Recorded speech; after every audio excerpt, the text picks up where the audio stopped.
Assalamualaikum warahmatullahi wabarakatuh.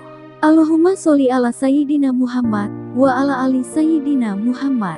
Pemirsa yang dirahmati Allah, marilah kita simak ceramah dari Buya Ar-Razi Hasyim dengan tema Rahasia Surat Al-Ikhlas. Sebelumnya marilah kita perbanyak sholawat minimal 1000 kali sehari, agar hidup kita penuh barokah dan mendapatkan syafaat kelak. Jangan lupa berikan dukungan kepada channel kami dengan memberikan super thanks seikhlasnya. Marilah kita doakan agar Buya Ar-Razi Hasyim dan keluarga diberikan kesehatan dan kebahagiaan dunia dan akhirat. Amin ya robbal alamin. Kalau orang baca Fatihah, Bapak Ibu, semua yang ada di Quran itu ada di Fatihah. Kalau baca kulhu, sepertiga Quran maknanya ada di dalam kul wallahu ahad. Apa kata Nabi Muhammad SAW kepada istrinya Ummul Mukminin Aisyah? Wahai Aisyah, sanggupkah kamu sebelum tidur khatam Quran? Kata Sayyidah Aisyah, mana mungkin wahai baginda. Lalu Nabi SAW mengatakan, maukah kamu aku ajarkan? Lalu Sayyidah Aisyah, tentu. Qul huwallahu ahad sulusul Quran. Membaca surat kulhu Al-Ikhlas itu sama dengan sepertiga. Bacalah 3 kali sebelum tidur, sama dengan khatam sebelum tidur. Mau malam ini baca ya, sebelum tidur baca kulhu 3 kali. Rasakan Pak, nanti tidurnya lebih nikmat. Tidur itu jangan lagi sibuk megang handphone, jangan sibuk lagi nonton YouTube, walaupun YouTube saya yang ditonton atau ustadz satu lagi. Tapi kalau mau tidur, karena tidur itu saudara mati, khawatir nggak bangun-bangun, maka sebelum tidur peganglah surat kulhu. Pegangnya pakai kolbu, baca Bismillahirrahmanirrahim, Qul huwallahu ahad sampai akhir. Ya. Maka meresapi membaca Qul huwallahu ahad itu cukup. Seandainya Bapak Ibu tidak paham sifat 20, tidak masalah. Karena inti sifat 20 adalah menjelaskan surat Al-Ikhlas. Paham Al-Ikhlas, paham sifat 20. Paham sifat 20, paham Al-Ikhlas. Inilah akan jadi oleh-oleh pada pagi ini untuk saudara-saudara yang hadir. Cara meyakini, mempercayai Allah secara mudah. Semudah kita membacanya dan menghafalnya. Mau? Mau ya? Pertama, Kul, katakan hai Muhammad, Huwa Allah Ahad. Sudah 3 ya? Huwa Allah Ahad. Huwa bahasa Arab artinya dia. Biasanya kata dia disebut sebagai kata ganti ketiga, digunakan pada kalimat kedua. Tapi sekarang, atau pada kata-kata kedua, yaitu kata ganti setelah ada nama yang jelasnya. Ahmad membaca buku, titik, dia mau ujian, dia ditulis setelah Ahmad, sekarang dibalik. Kul huwa Allah ahad. Katakanlah hai Muhammad,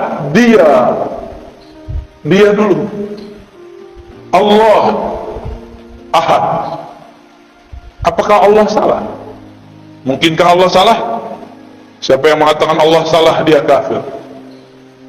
Apakah Nabi Muhammad lupa? Yang mengatakan Nabi Muhammad lupa, dia fasik, zindiq, bahkan bisa kafir. Jangan-jangan kita yang tidak mengerti ilmunya. Mengatakan huwa di depan nama yang zahir, berarti huwa pada Allah bukanlah nama ganti, bukanlah kata pengganti.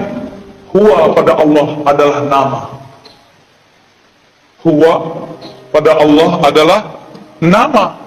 Lebih dulu huwa daripada Allah, sehingga disebutlah huwa ini adalah nama. Nama untuk menghilangkan selain namanya. Oleh karena itu ahli-ahli zikir tidak mempermasalahkan kalau berzikir Allah. Allah itu lafaznya dari alif lam lam ha, akhirnya adalah hu. Hu berarti dia juga.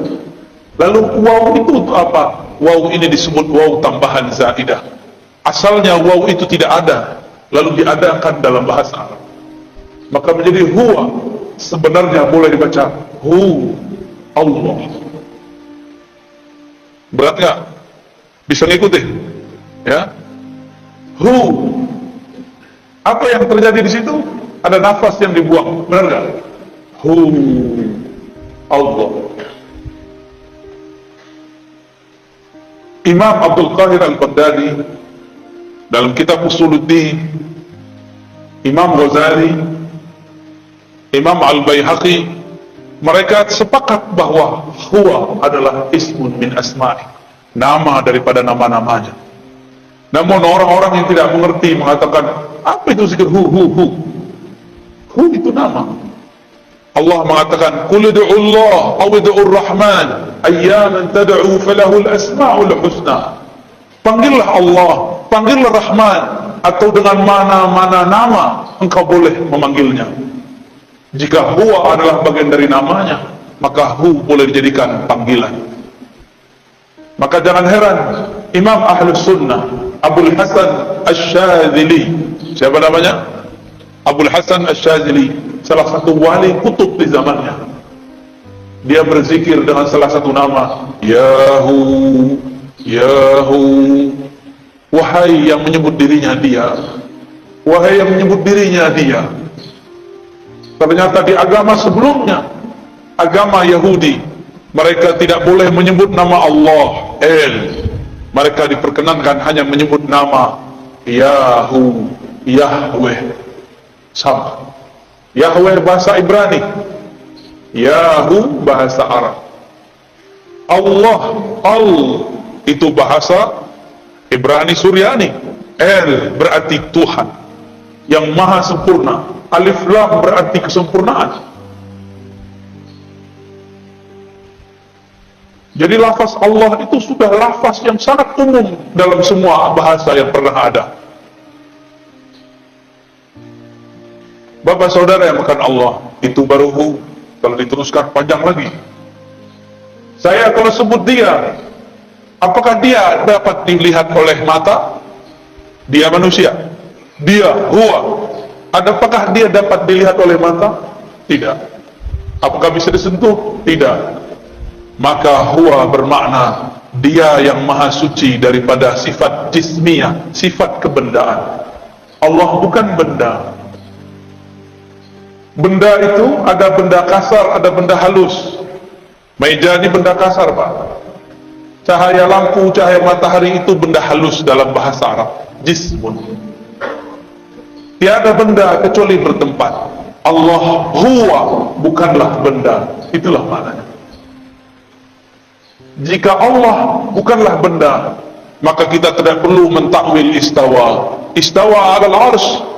Istawa bersemayam di atas arsy. Karena dia bukan benda, pastinya bukan menempati arsy. Karena dia bukan benda, dia tidak memerlukan arsy. Arsy yang memerlukan dia.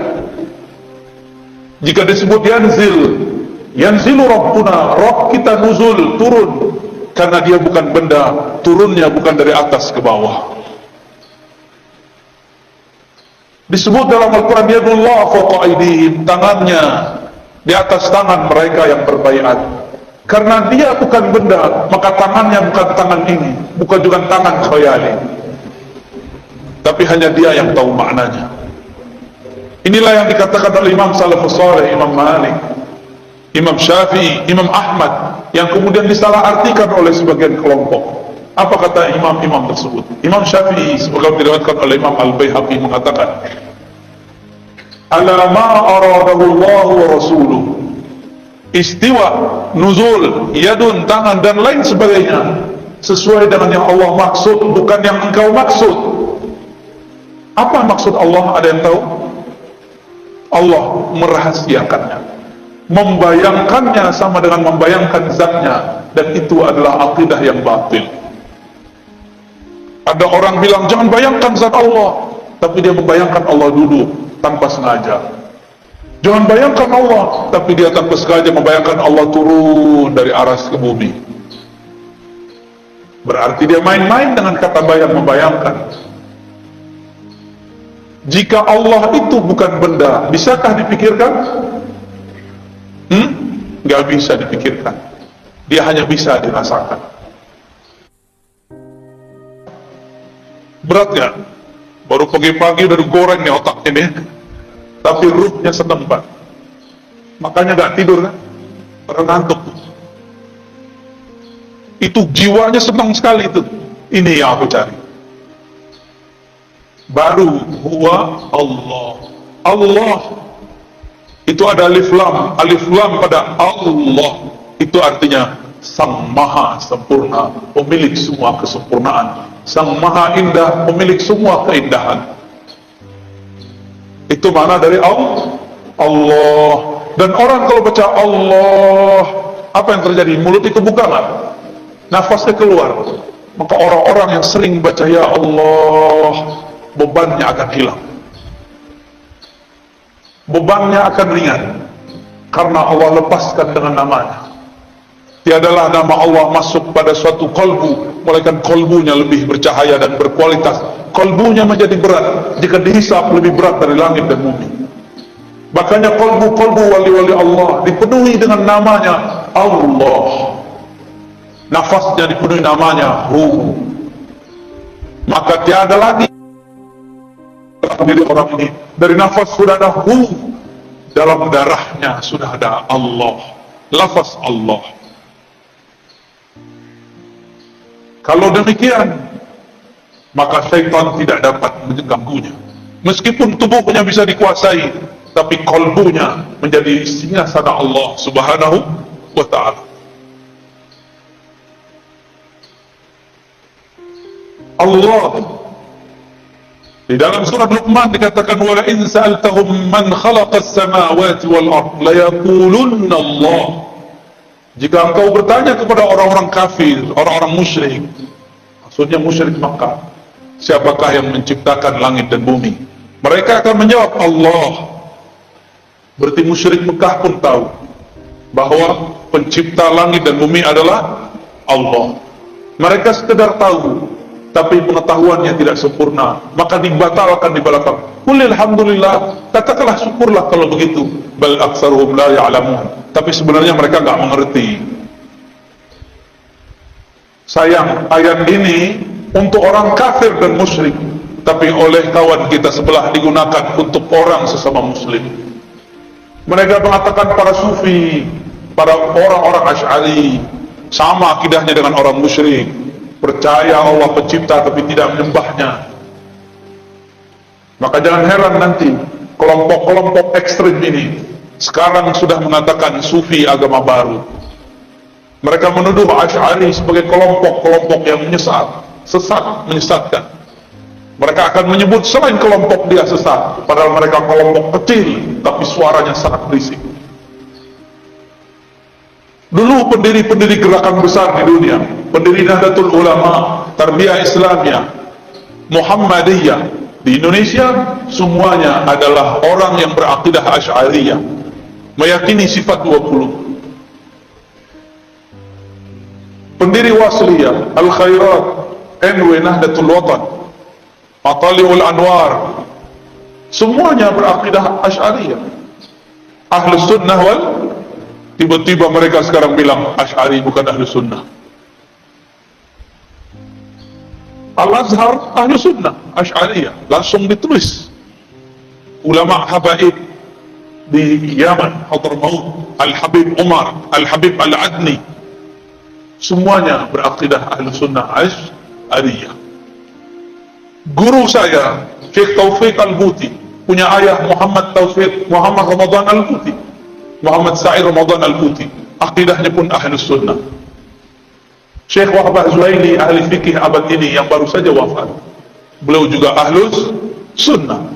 Guru kami Syekh Badi Sayyid Al-Laham mengatakan jika ada orang mau buat mazhab zaman ini, Wahbah Zuhaili lah imamnya, tapi dia tidak mau buat mazhab baru. Tapi tiba-tiba datang sekelompok mengatakan Asy'ari bukan Ahlus Sunnah, tapi suaranya berisik, ya. Seakan-akan dia lebih mengerti akidah Asy'ariyah daripada kita. Bahkan beberapa ustadz mereka sudah mulai terang-terangan di YouTube, di Facebook mengatakan Asy'ariyah firqatun dhalah, Asy'ari kelompok yang sesat. Di Malaysia sama, mereka sudah boleh muncul. Di India ada satu madrasah Duaiban, itu madrasah untuk kajian-kajian ahlu sunnah, kajian hadis. Jemaah tabligh, orang-orang yang mendirikannya berasal dari kajian-kajian yang ada di Duaiban. Dan beberapa madrasah-madrasah sekitar India, Pakistan, mereka berakidah Asy'ariyah Maturidiyah.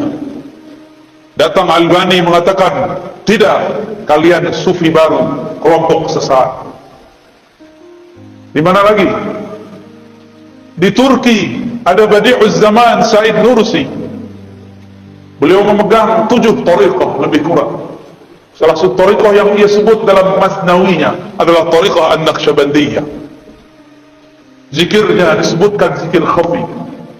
Said Nursi juga dianggap sesat oleh mereka karena Said Nursi berakidah Asy'ariyah Maturidiyah. Itu gerakan hampir satu zaman. Pendiri Jemaah Tabligh Maulana Ilyas Al-Kandahlawi, akidahnya Ahlussunnah. Di Mesir ada namanya Hasan Al-Banna, pendiri Ikhwanul Muslimin yang awal, bukan yang setelahnya. Dia Ahlus Sunnah, tapi yang setelahnya Syed Qutb sudah terpengaruh oleh kelompok takfiriyah. Maka saya selalu membedakan Ikhwan Muslimin Hasan Al-Banna dengan Ikhwan Muslimin Syed Qutb. Jika ada di negeri ini orang mengikuti Ikhwan Muslimin, kita tanya, Anda mana? Anda ikut imam yang mana? Sebelum itu ada Syekh Muhammad Ali As-Sanusi di Afrika bagian utara. Dia seorang ahli hadis, mursyid tariqah Idrisiyah As-Sanusiyah, berakidah Asy'ariyah, bermazhab Maliki. Apalagi semuanya berakidah Asy'ari. Jika kita sebut akidah Asy'ari sesat, Imam Nawawi yang namanya dicatut hari ini menjadi nama kelompok mereka, akidahnya Asy'ariyah. Siapa lagi? Sebut semua ahli hadis yang kamu tahu, rata-rata dia Asy'ariyah. Jika dia hidup sebelum zaman Asy'ari, akidahnya menjadi dasar Imam Asy'ari. Suatu kali ada seorang imam namanya Abu Dzar Al-Harawi, pemegang sanad Sahih Bukhari. Dia berguru kepada murid dari muridnya Imam Bukhari. Datang ke Baghdad, bertemu kawannya bernama Imam Ad-Daruqutni. Imam Daruqutni ini kemudian bawa Abu Dzar Al-Harawi, penghafal Sahih Bukhari, untuk bertemu seorang syekh di suatu masjid di tengah kota. Dan kemudian dia takjub, ini imam luar biasa. Ketika keluar, Imam Daruqutni ngasih tahu, tahukah kamu wahai Abu Dzar ahli hadis, bahwa yang tadi ngajar itu adalah Al-Baqillani. Siapa Baqillani? Imam Baqillani adalah murid dari muridnya Imam Asy'ari. Baqillani berguru kepada Imam Abul Hasan Al-Bahili. Imam Al-Bahili murid langsung Asy'ari. Abu Dzar Al-Harawi kemudian mengatakan kepada Rukunni, izinkan aku ngaji, duduk menjadi murid Al-Baqillani. Maka bertemulah mereka esok hari. Daruqutni memuji Baqillani. Apa kata Daruqutni? Inilah imam penghancur bid'ah, penegak sunnah, ahlus sunnah yang hakiki. Jadi dulu ulama ahli hadis jika menyebut pemberantas bid'ah, ahlus sunnah, yang dimaksud adalah imam-imam Asy'ariyah. Tapi mereka sekarang putar sejarahnya. Akhirnya Abu Dzar Al-Harawi, pemegang Sahih Bukhari, selesai ngaji, karena dia ulama, tidak sampai 6 bulan sudah hafal semua yang dikalamkan Baqillani. Dan dia pun berangkat ke Mekah. Sampai di Mekah, dia adalah Baqillani punya murid ini namanya Abu Dzar Al-Harawi. Ia duduk di satu tempat, melainkan Abu Dzar Al-Harawi ini dikerubungi oleh semut-semut penuntut ilmu. Karena Abu Dzar Al-Harawi adalah manisan yang sangat manis, ilmunya sangat lengkap. Belajarlah banyak orang kepada beliau. Belajar Sahih Bukhari plus akidah Imam Asy'ari. Inilah perkembangan nyata, sejarah nyata dalam umat Islam, bahwa Sahih Bukhari diajarkan bersamaan dengan akidah Asy'ariyah. Tapi mereka sekarang juga mengajarkan sunnah, tapi sunnahnya bertentangan dengan akidah pemegang sanad Sahih Al-Bukhari. Walhasil murid-murid Abu Dzar, karena dia tinggal beberapa waktu di Mekah, muridnya menyebar ke timur, ke barat, ke utara, ke selatan. Menyebarlah sampai sekarang bertemu salinannya di Maroko, tempat Uwas dulu pernah kuliah. Bertemu salinannya, salinan Sahih Bukhari dan penjelasan-penjelasannya, bahwa Abu Dzar Al-Harawi ilmunya sampai dibawa ke Maroko. Zaman itu belum ada bus, belum ada mobil, belum ada pesawat, tapi ilmunya dari Mekah dibawa orang ke ujung Afrika bagian barat. Luar biasa. Maka kelompok-kelompok ekstrim Mujassimah yang menjisimkan Allah, menuduh Abu Dzar dengan kata laknat, laknatullah ala Abi Dzar. Jadi dari dulu ahli hadis yang ahli sunnah sudah disesat-sesatkan, seperti mereka juga menyesatkan kita hari ini. Jadi jangan heran kalau mereka mengatakan laknatullah alaika ya Razi. Wajar. Saya sekarang mengajarkan Sahih Bukhari sekalian mengajarkan akidah Imam Asy'ari. Mereka khawatir gelombang Abu Dzar Al-Harawi terjadi kembali. Gimana Bapak Ibu? Takut? Mau dihidupkan lagi? Hidupkan lagi. Di sini saya yakin ada ulama-ulama yang ahlullah, yang mereka bisa membaca kitab-kitab Allah dengan hati yang tenang, pikiran yang tajam. Bergurulah kepada mereka. Itu baru kul huwallah. Sekarang kita pindah ke ahad. Ahad. Apa makna ahad? Esa, tunggal. Bukan satu. Satu itu masih bisa dibilang. Tunggal, tiada duanya. Esa tiada keduanya. Kalau satu masih ada dua. Ini perbedaan angka satu dengan Esa. Wahid dengan ahad berbeda. Ahad itu adalah kesendirian Allah dengan zatnya. Bisa diulangi. Ahad itu kesendirian Allah dengan zatnya. Tiada bersamanya kecuali dia semata-mata. Tiada insan, tiada ar-razi, tiada masjid ini, tiada kecuali hanya dia. Maka disebutlah ahad itu namanya yang qadim. Nama apa? Qadim adalah masa sebelum adanya suatu masa azali. Alam kita sekarang disebut dengan alam nyata, alam ciptaan. Masa ciptaan, ini dia. Sebelum alam ini ada namanya azali, sebelum azali ada namanya qadim. Jadi tahu beda qadim dengan azali? Karena beberapa ustadz di pesantren pun bingung apa beda qadim dan azali. Allah itu qadim, sebutannya ahad, hanya dia sendiri. Qadim berarti ma la yasbikuhu ahadun, ma la yasbikuhu adamun. Allah yang tidak pernah tidak ada, tidak pernah tidak ada. Negatif kali negatif positif. Tidak berarti iya. Tidak pernah tidak ada berarti selalu ada. Negatif kali negatif positif. Itu makna dari qadim. Maka ahad adalah sifat Allah, sifat zatnya dan sifat salbiyahnya. Apa arti salbiyah?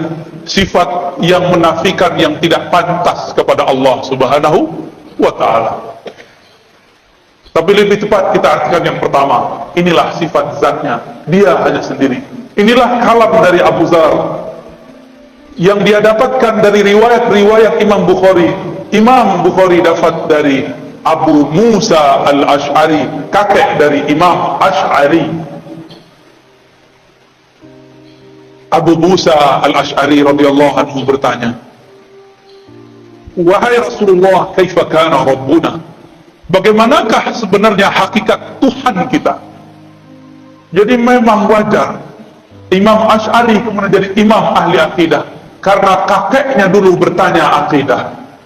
Jadi genetik DNA itu memang suatu hal yang sangat normal. Jangan-jangan Bapak Ibu ini jadi orang soleh sekarang karena doa orang terdahulu.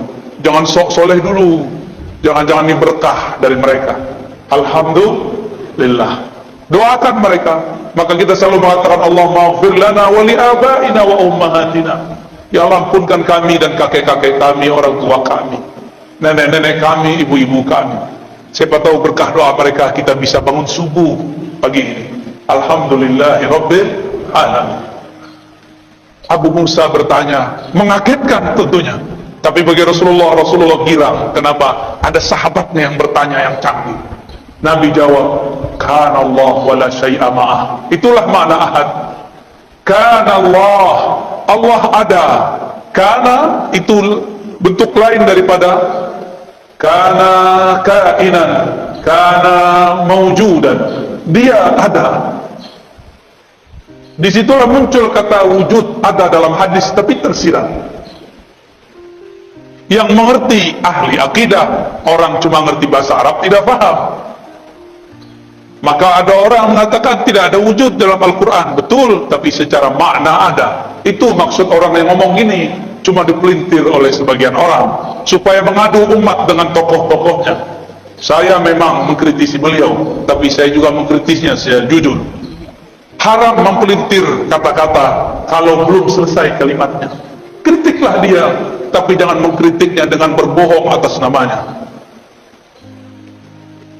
Apa kata Nabi? Kana Allah wa la syai'a ma'ah. Dia ada, tiada satu pun bersamanya.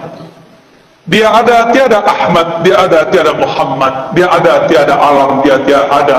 Kita belum ada. Belum ada langit, belum ada bumi, belum ada arash, belum ada solat, belum ada zakat, belum ada doa, belum ada.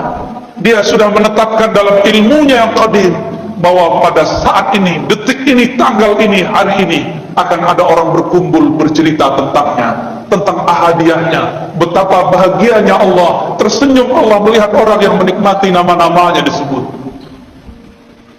Paham tidak paham, dia ridho. Inilah yang dikatakan Nabi, jika engkau melewati suatu taman-taman surga, farta'u, petiklah. Apakah itu taman surga, wahai Rasulullah? Majelis-majelis zikir. Zikir itu ada zikir menyebut namanya, ada zikir mempelajari sifat-sifatnya. Inilah kajian akidah dan tauhid.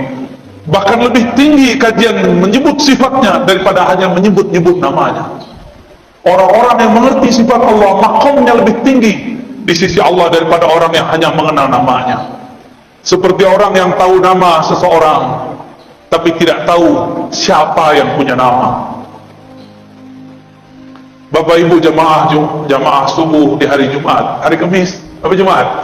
Hari Jumat berkumpul dalam pagi ini dua keberkahan, barakatus sabah, barakatul Jumat. Keberkahan subuh, keberkahan Jumat.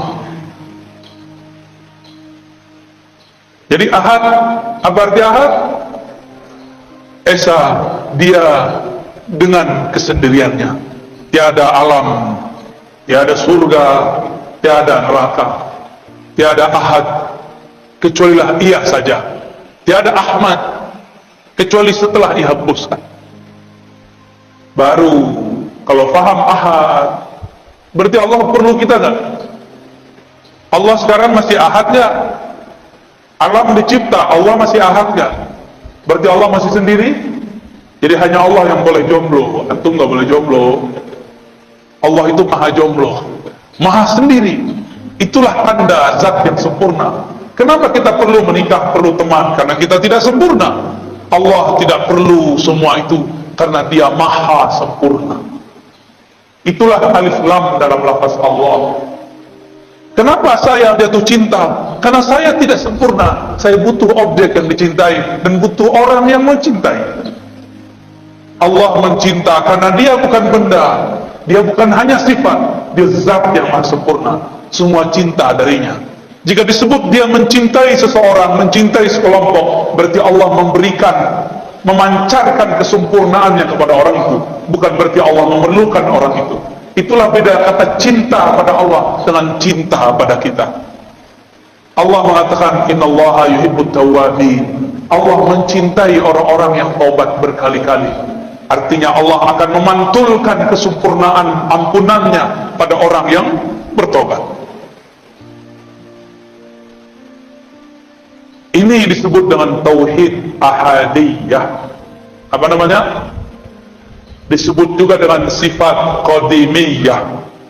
Tauhidnya tauhid ahadiyah, sifatnya sifat qadimiyah. Selamat pusing. Kok banyak istilah, ini saya udah kurangin istilahnya, udah didiskon. Ya, udah didiskon nih Bapak Ibu. Udah ruksoh, ya. Ya udahlah, kalau nggak hafal istilah, cukup katakan ahad, hanya dia. Itulah yang kita baca ba'da salat. La ilaha illallah wahdahu la syarikalah. Lahul mulku wa lahul hamdu yuhyi wa yumiit. Wa huwa ala kulli syai'in qadir. Tiada yang berhak disembah kecuali Allah. Wahdahu la syarikalah. Dialah satu-satunya, tiada sesuatu di sampingnya. Tiada sesuatu yang berserikat dengannya. Apa maknanya? Allah kirim Jibril bukan berarti ia butuh Jibril. Jibril yang perlu dikhidmatkan oleh Allah. Allah kirim Mikail untuk mengantarkan rezeki. Bukan Mikail membantu Allah, justru Mikail terbantu karena berkhidmah kepada wali-wali Allah. Mikail membantu Allah atau membantu kekasih Allah? Membantu hamba Allah. Ya, Mikail tugasnya mengantarkan rezeki. Benar. Untuk Allah atau untuk hamba Allah? Jadi Allah perlu Mikail atau Mikail perlu Allah? Mikail perlu Allah. Maka jika disebut istawa al-ars, dia bersemayam di atas aras, bukanlah ia memerlukan aras, justru araslah yang memerlukannya. Kalau bahasa aras itu ilmunya ilmu mi'raj. Semoga nanti ada ustadz yang menjelaskan tentang hakikat mi'raj di sini, maka akan faham apa makna aras. Aras bukan tempat tinggal, bukan tempat ia berada, karena dia sudah ada sebelum aras. Jika dia ada di atas aras, berarti sudah ada dualisme. Satu dia, satu aras. Berarti syirik. Batal ahadiyahnya. Ahadiyah ini nama lainnya tauhid uluhiyah. Maka tauhid uluhiyahnya kita berbeda dengan uluhiyah yang sebelah. Paham? Mereka tauhid uluhiyahnya Allah bersama aras. Allah di atas, aras berada di atas. Kita tidak. Karena sesuai hadis Bukhari, Nabi lebih paham daripada ente. Nabi ngomong, "Kana Allah wala syai'a ma'ah." Allah ada, aras belum ada. Maka sekarang dia tetap sendiri karena dia sempurna, tidak berubah-ubah. Apa ciri-ciri sesuatu yang sempurna? Dia tidak berubah. Apa ciri-ciri sesuatu yang akan sirna? Dia berubah. Bapak dulu lahir udah ada uban, Pak? Belum, Pak ya? Maaf Pak ya, aneh tanya Pak ya. Lahir udah ada uban belum? Belum. Sekarang ada uban. Berubah gak? Dulu lahir segede ini gak? Sebesar ini gak? Lahir sebesar ini, rocol, emaknya langsung mati. Kenapa? Anaknya lebih gede dari emaknya. Mungkin pecah perut emaknya kali ya. Wah, gak mungkin. Kita lahir kecil, jadi balita, jadi anak-anak, jadi remaja, jadi dewasa, tahu-tahu sudah beruban, Pak. Saya sudah ada uban. Untungnya jenggotnya belum beruban, jadi belum ketahuan tuanya. Cuma sok-sok tua. Lihat Pak perubahannya, bercermin sesekali. Ya Allah, aku dulu masih main kejar-kejaran sama temanku.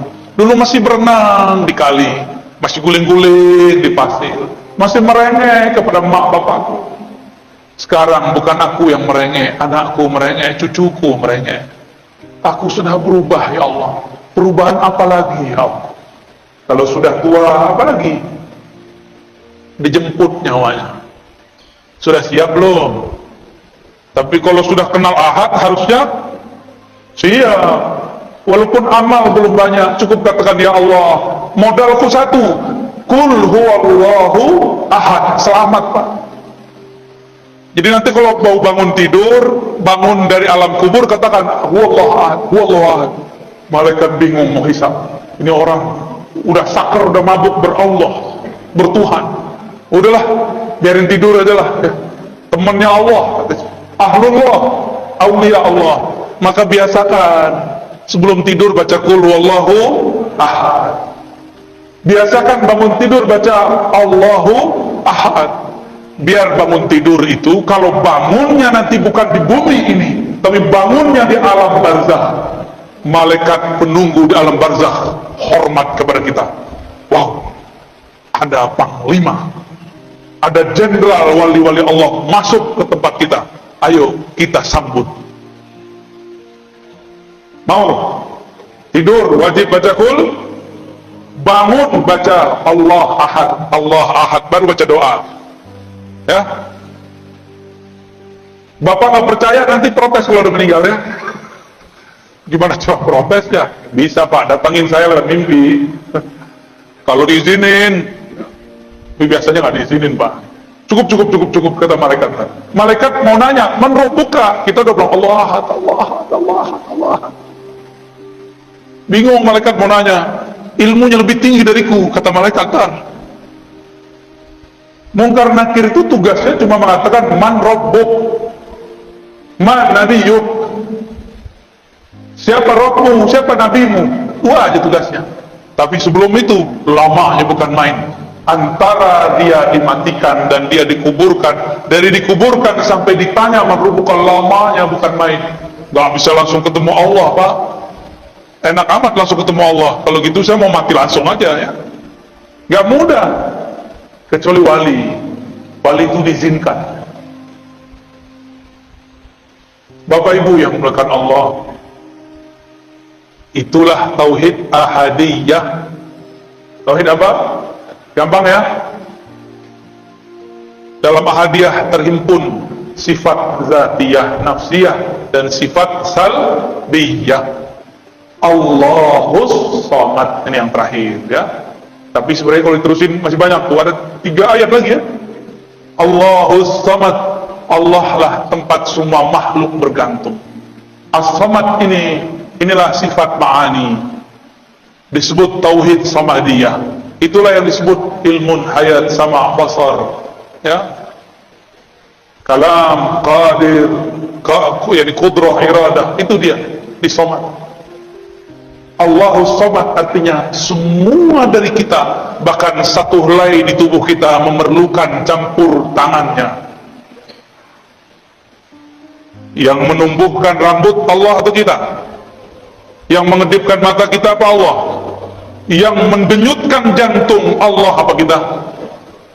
Beneran? Coba kedipin matanya. Ting. Tuh, gak kedip. Kedipin matanya Pak? Bisa? Tuh, jadi kaku kan? Selama ini antum sadar atau tidak mata berkedip? Nggak sadar kan? Itu yang sadar Allah. Jadi kita udah lupa sama mata kita, Allah nggak lupa untuk menggerakkan mata kita. Coba tanya dokter, kalau mata nggak kedip gimana? Rusak mata kita. Ingat nggak Pak jantungnya denyut, berdetak? Nggak ingat. Kita nggak sempet hatta tanya ke dokter. Pak dokter, Bu dokter, kamu ngurus jantungmu nggak? Bilang ke jantungmu, tung, berdenyut yang biasa dong. Pas ketemu kekasih, dia deg-degan, duh. Kita ngomong ke jantung, tung, yang tenang, tung. Nggak bisa dia bergerak terus. Karena bukan kitalah yang mendenyutkan satu denyutan dalam jantung. Allah Subhanahu. Maka kita nggak sadar alam yang dalam tubuh ini bergerak. Apakah Bapak Ibu yang mengalirkan darah ke ujung jari, darah ke ujung rambut, ujung kepala? Ya, rambut kita kan tumbuh di kepala itu ada darah pastinya. Jika dia tersumbat jadilah uban. Jadi itu udah alarm itu Pak. Bukan nakut-nakutin Pak, emang ini menakutkan kan? Selamat ketakutan. Allahus samad. Jangankan alam semesta ini, tubuh yang kecil ini 100% semua adalah pancaran dari somatnya. Maka kita ini tiada hidup kecuali karena Allahus Somad. Dalam as-Somad itu adalah berkata kun. Jika dia berkehendak, dia berkata kun. Dua sifat ini, ahadiyah, somadiyah, itu gabungan jadi sifat 20. Gampang toh? Itu khatam langsung sifat 20. Cuma detailnya belum. Mahal itu Pak. Mahalnya tidak dapat dibeli. Tapi karena